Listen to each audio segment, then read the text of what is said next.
रविवार के व्रत की कथा एवं महत्व। ज्योतिष शास्त्र में भी सूर्य का बहुत महत्व बताया गया है।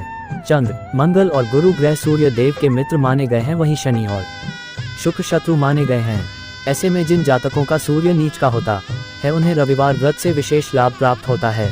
आइए पढ़ते हैं रविवार व्रत की पावन कथा। धन, यश तथा उत्तम स्वास्थ्य की प्राप्ति।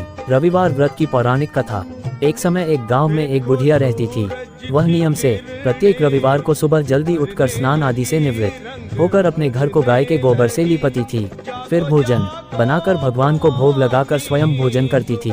रविवार व्रत और रविवार व्रत कथा करने से बुढ़िया के घर में किसी भी चीज की कमी नहीं थी एवं घर में पूरा आनंद मगन था। ऐसे ही कुछ दिन बीत गए।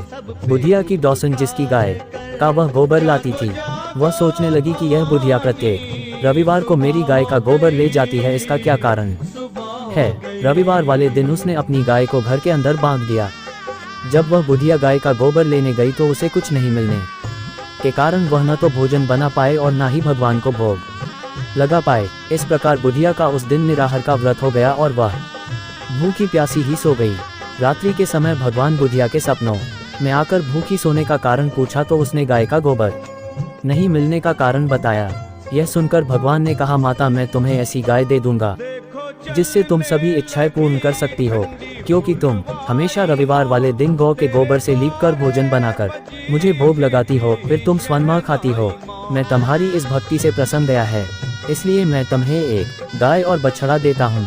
यह वरदान देकर भगवान वहाँ से अंतर्ध्यान हो गए। अचानक बुढ़िया की आंखें खुली तो उसने देखा कि उसके आंगन में एक बहुत सुंदर गाय और बछड़ा है।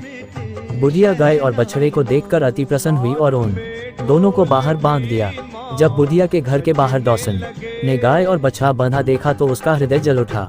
अचानक उसने देखा कि बुढ़िया की गाय सोने का गोबर किया, तो उसने अपनी गाय का गोबर वहां पर डाला और सोने के गोबर को उठा ले गई। वह रोज ऐसा ही करने लगी। बेचारी बुढ़िया को इसकी खबर भी नहीं होने दी। तब ईश्वर ने सोचा कि चालाक पड़ोसन के कर्म से बुढ़िया ठगी जा रही है। एक दिन संध्या के समय भगवान ने अपनी माया से बड़े जोर की आंधी चला दी और वर्षा की शुरुआत हो गई। बुढ़िया ने आंधी और बारिश के भय से अपनी गाय और बछड़े को अंदर बांध दिया। जब वह सुबह उठी और गाय का गोबर उठाने गई तो देखा कि गौ ने सोने का गोबर कर रखा था, तो उसके आश्चर्य की सीमा नहीं रही और वह प्रतिदिन गाय को भीतर बांधने लगी। उधर पड़ोसन ने देखा कि बुढ़िया रोज गाय को भीतर बांधने लगी और उसका सोने का गोबर उठाने को दौड़ नहीं लगा। वह बुढ़िया से और ज्यादा ईर्ष्या करने लगी। कुछ उपाय न देख पड़ोसन राजा के पास गई और कहा, महाराज, मेरे पड़ोस में एक बुढ़िया है, उसके पास एक ऐसी गाय है जो आपके योग्य है। वह गाय रोज सोने का गोबर करती है। यदि वह उसके पास रही तो बुढ़िया तो आपसे भी ज्यादा पैसे वाली बन जाएगी। वह बुढ़िया उस सोने देने वाली गाय को क्या करेगी। राजा ने अपने सिपाहियों को तुरंत बुढ़िया के घर भेजा और गाय को लाने का आदेश दिया। बुढ़िया रोज की तरह सुबह नहाकर घर को लीपकर भोजन बनाकर भगवान को प्रसाद लगा रही थी कि अचानक राजा के सिपाही आए और गाय को ले गए। बुढ़िया बहुत रोई चिल्लाई पर उसकी किसी ने नहीं सुनी। उस दिन बुढ़िया ने गाय के वियोग में भोजन भी नहीं किया और रात भर रो रोकर भगवान से गौ को वापस लाने की प्रार्थना करती रही।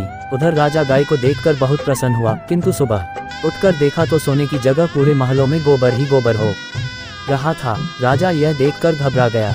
उसी दिन रात्रि को राजा के सपनों में भगवान ने आकर कहा, हे राजन, तुम यह गाय उसी वृद्धा को दे दो, उसी में तेरा भला है। उस वृद्धा की पूजा अर्चना तथा रविवार के व्रत से प्रसन्न होकर मैंने उसे यह गाय वरदान में दी थी। यह कहकर भगवान अंतर्ध्यान हो गए। प्रातः काल होते ही राजा ने उस बुढ़िया को दरबार में बुलाकर बहुत सारा धन देकर सम्मान सहित गाय और बछड़ा लौटा दिया। बुढ़िया की पड़ोसन को बुलाकर उसे दंड दिया। यह करने के बाद राजा के महलों में से गोबर की गंदगी अपने आप चली गई।